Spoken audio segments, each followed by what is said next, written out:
Тогда получается, да, там же закон нарушается о партиях. Не, и коммерческая деятельность тоже, потому что ОСО же Да, тоже да, да, есть. получается тоже другие. коммерческая Да, они деятельность не тоже. могут, например, налички дать, сказать, ни печати, ни ничего, все должен быть. Хорошо, ждем тогда. Счета закрыты.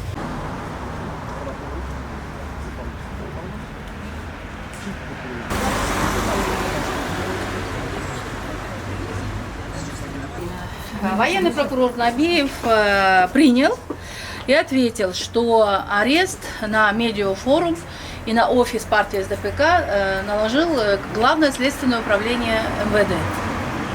Это совершенно не военная прокуратура.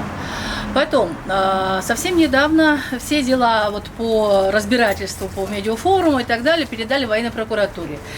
И военный прокурор меня заверил, что вот наше заявление по поводу того, что в офис должен работать партия, вот, потому что мы такие же арендаторы, да, как и все остальные 7 арендаторов медиафорума, а 3 сентября мы отдали это заявление, да, чтобы нам дали возможность работать как партия.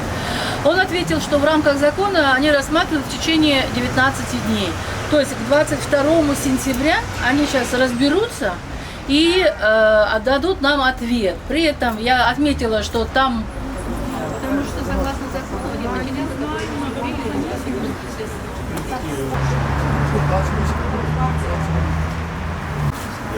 Говорится, да, там